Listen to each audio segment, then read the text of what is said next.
Hello, welcome back to part 3 of the preschool social communication skills training session. So now we're going to go into the things that you really want to know, which is how can you help that child? And we'll be drawing on all the information that we have discussed before. So if you've not watched videos 1 and 2, then go back and watch those because I will be referring to those. So basically, we want to learn strategies that help our children in everyday activities, in play, in everyday routines, and we want to work out how we can integrate these strategies into our everyday activities so that the child has lots of repetition and consistency and can develop their communication skills. So the first key strategy that we want to consider is watch and wait. So first you need to follow the child's lead. You need to get down to their level, notice what they're interested in, and just kind of be face to face or parallel with them if you find that that's too intense. Get down to what they're doing and just wait to see if they can try to communicate with you in any way. And this is really important because it helps you to notice any communication attempts. They might look up at you as if to say, why are you down at my level?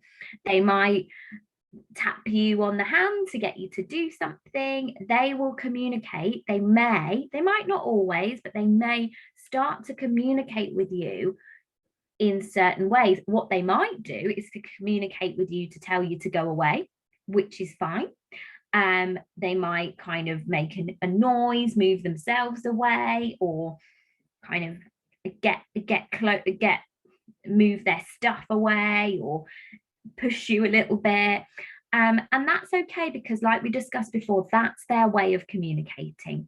So get down to their level, watch and wait, and just interpret their body movements, their gestures, their sounds to see how they are communicating. Try to wait at least 3 seconds because it will take them a while to kind of process, oh, they're in my space. Oh, do I want them there? Do I not?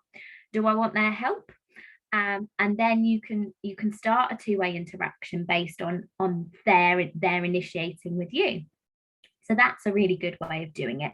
They might not respond initially or not respond in all situations. So try this in lots of different situations and see what the child responds to best.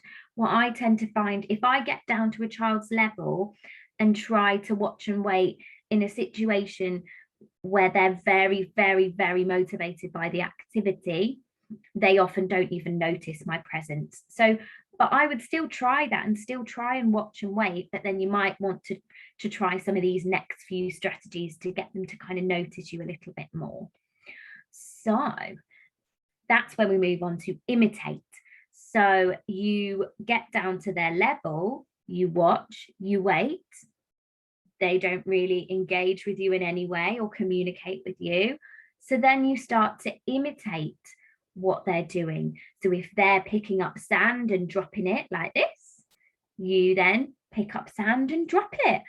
And in these interactions, it's really important that you pause. So you do one action and then you pause to see what they come back with rather than just kind of copying their every movement and every vocalization. Do one, see if they respond. So the example here is if the child's scratching on the chair, the adult gets down to their level and scratches next to them or face to face.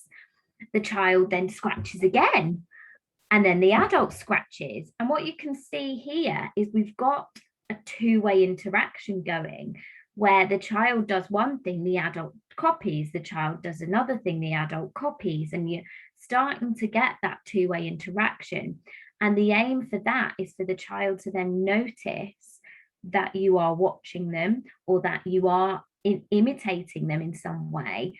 And this might be to kind of just briefly look over at you, or something like moving you away, or some kind of, we want the child to start to notice, and then we can build on another action. So add an action or a vocalization to what you're doing. So start scratching the carpet instead and see if the child then copies this. And that is really a really lovely two-way interaction, because that shows that the child is noticing you, noticing your presence, and then starting to copy what you're doing. And that two-way interaction skill is the basis for language and communication development. So if your child isn't yet noticing people in their surroundings, doing this will really, really help them to start to notice other people, and that they can get a reaction out of other people. And people, if they do something, someone will copy, thinking about that cause and effect. When I do this, she copies me, so I'm going to do it again. Oh, and then she did that. That looks fun. I'll copy that. And it develops a really lovely two-way interaction between you two. One of my favorite strategies that works really, really well is creating reasons to communicate. So if we think about our helpful communicator who was doing everything for the child, anticipating their needs before they had to communicate, this is the opposite. So it's taking a step back and actually directly creating reasons for the child to communicate with you. Sometimes people can think it's a little bit harsh, but what it shows the child is that they need to communicate with you in order to get what they want, and it builds up that intentional communication. So rather than the child just crying and someone comes to comfort them, the child learns other ways of communicating. So one of the big ways is to pause and wait for the child to initiate with you, rather than instantly jumping in and giving them what they need. And you can also actively give them choices throughout the day. So showing them two objects and getting them to kind of reach out for the one that they want. And it's important to give them the one they've reached for, because that develops that cause and effect. Oh, when I reached for the pencil, I got the pencil, and that's not really what I wanted. So give them one that they reach for, again, not anticipating their needs, teaching them that they can make an intentional request by reaching out for what they want. And hopefully then that can evolve into pointing and maybe using a word. And the key thing is as well, not just showing them the items, but using your words as well. Do you want the car or the pencil? The car or the pencil? And then they're hearing that word lots and lots of times. And I would give them choices throughout the day with literally everything. No matter if you know what they're going to choose. It's almost better if you know what their choice is going to be, because you know if they've maybe made a wrong decision.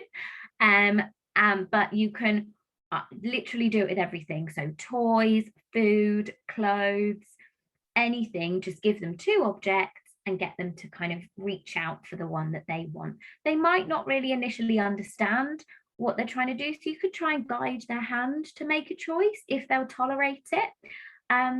But just see how it goes, because most children, if they see something they're motivated by, they'll reach out for it. So it should work okay. So offering little bits, oh no, I'm on the wrong thing, sorry. Placing items out of reach but in view.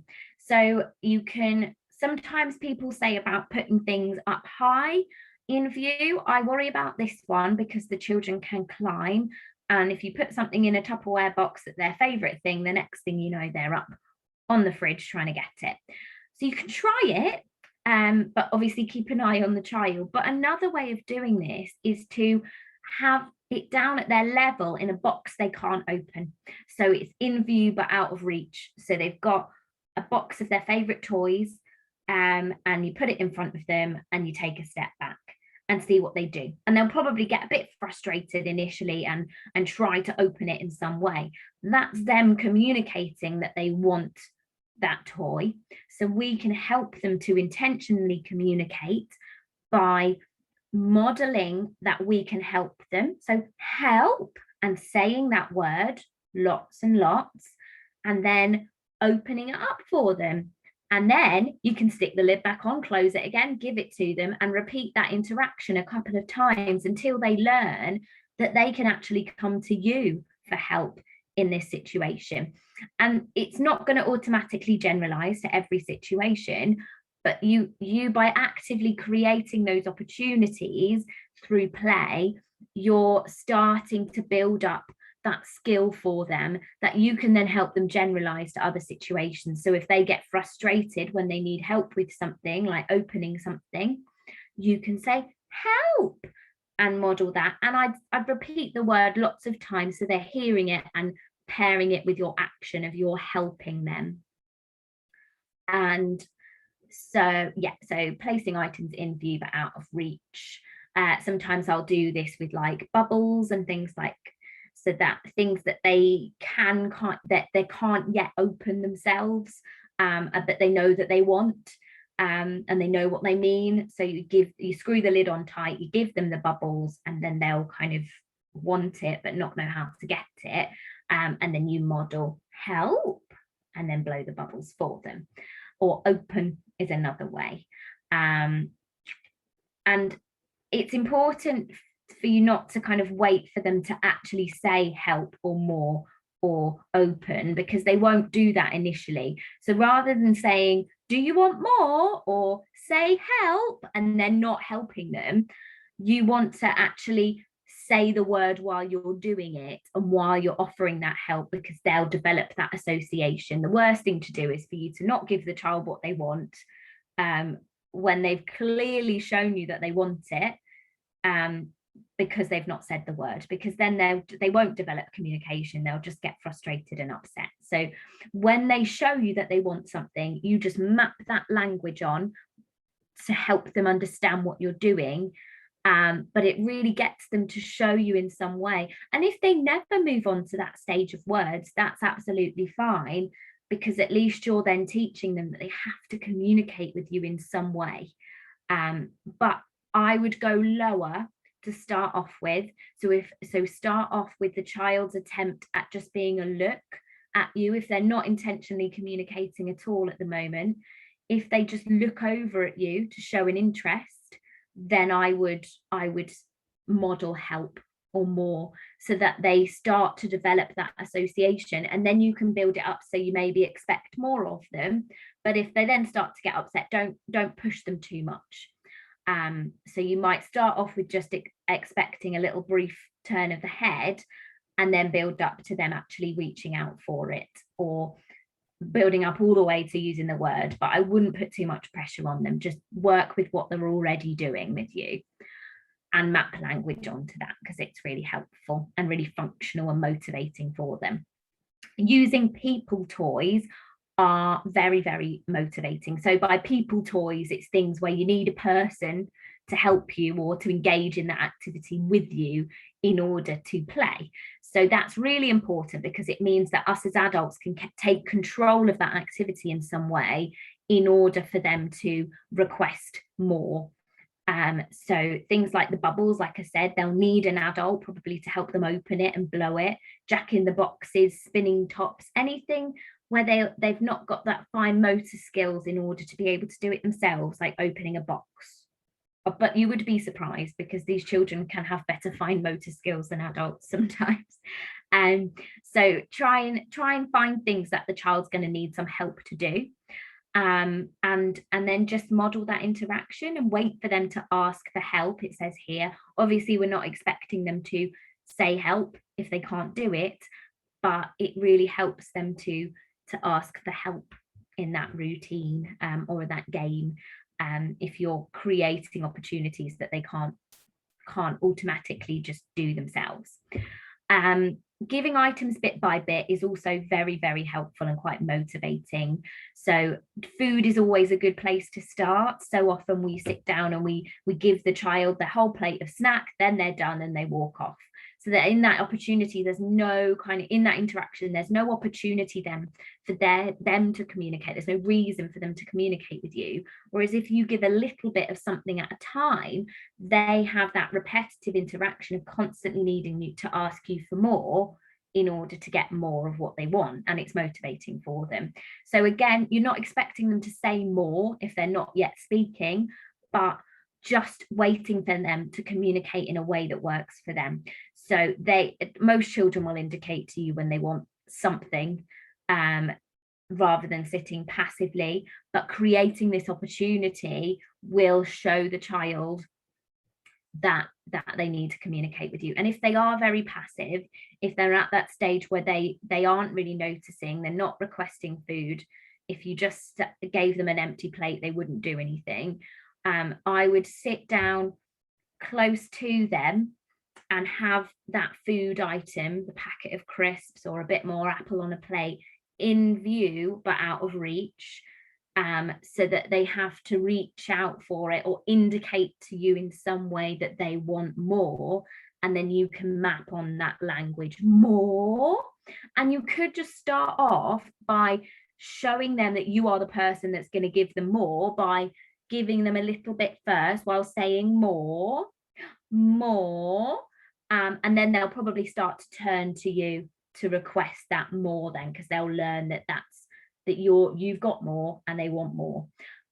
So that's a really nice interaction. You can do that with their favorite toys, children who like stacking items or doing jigsaw puzzles. You keep some of the pieces or all of the pieces, so they have to kind of turn in your direction and almost reach out to get more. So you keep them kind of in view but out of reach, so that they know that you've got them.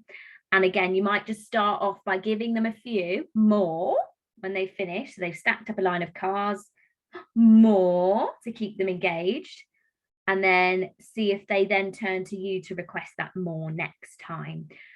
The next stage, I would say, is a little bit higher level, and if your children are at this stage, then that's great, but I wouldn't start with this stage. I would start with the other ideas and then build up if the children are consistently requesting more in the other situations or help.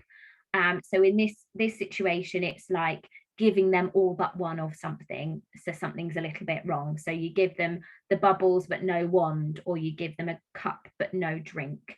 And we're not expecting the child to be able to verbally communicate in this situation, but this requires a higher level of skill in terms of them kind of commenting or requesting, or and if the child's not consistently noticing you or making those requests at a more basic level, then they're probably not going to be able to do this. But once they can do the other skills, you can build them on to this next stage. That's perfect. One of the really, really great ways of interacting with your child is to pause a familiar activity or routine. So songs are perfect because they are so repetitive. We sing nursery rhymes, we sing familiar songs all day throughout the day. And so they're really, really important for these children, and a really good stepping stone to get them to start to communicate with you. So by just singing their favorite song, engaging them within the actions, and then pausing, and then they'll be like, oh, you need to carry on. And they'll show you in some way that they want that, hopefully. Sometimes they even finish the song for you, and you're thinking, wow, I didn't even know you knew the song. So always pause when you do things that they enjoy, like swinging them on the swing, bouncing them on your knee, singing favorite songs, doing familiar routines.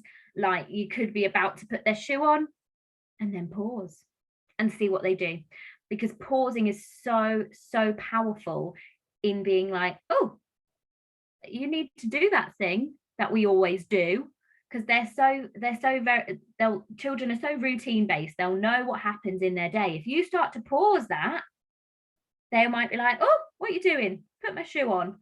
And then you can map the language onto that. So it could be more if you're swinging them on the swing, or commenting on what they want you to do, like move or sing the end of the song for you. And I think the key message with this is to not anticipate this child's needs, not try to do everything for them, but to wait. So to watch and wait and create some of those opportunities throughout the day, and then start to generalize them into all of your routines. And you might find that sometimes it works, sometimes it doesn't. Certain things are much more effective than others, but you just got to have a try and see what works with your child.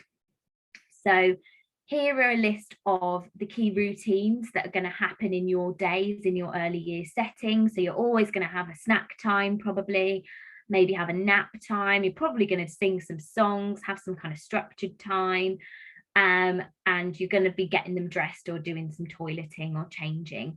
And the key thing is to think about that you can use these activities and these strategies that we've discussed in anything where you have an interaction with that child. So it could be when you're preparing for snack time, you maybe pause a little bit to kind of wait for them to initiate with you, giving them a little bit of snack at a time, or when they finish snack, wait to see if they're going to initiate that they want more or that they want something.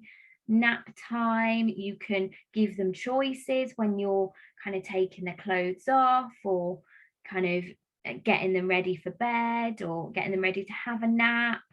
We can sing a song and pause. Song times, again, you can pause that familiar routine, getting changed, getting their nappy changed. All of those opportunities are really, really lovely face-to-face interactions when a child's getting dressed with you.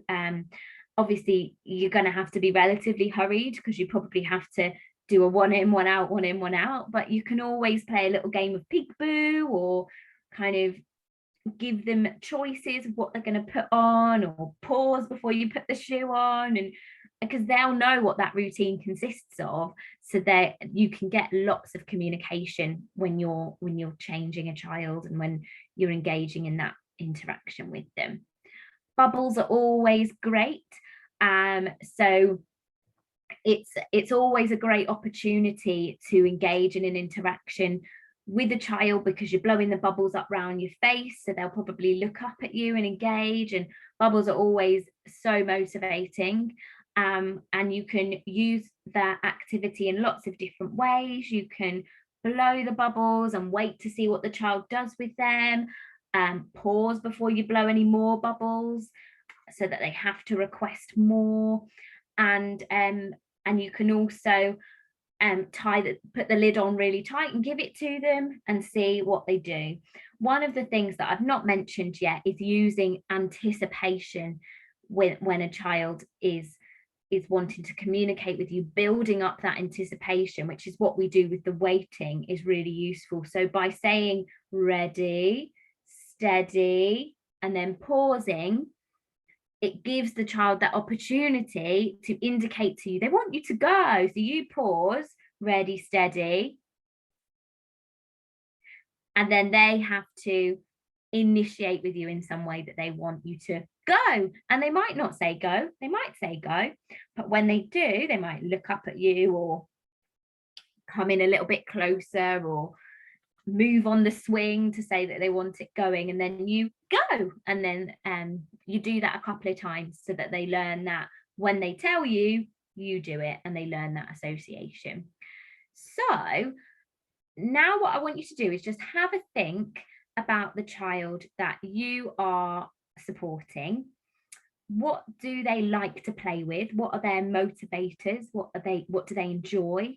And how are you going to use that watch, wait, imitate strategy at different points throughout the day? So choose maybe something they're motivated in play, and then 2 other routines. So think about 3 times. Write those down to come up with a plan, and then log in for the next video. Right, that's great. Take care.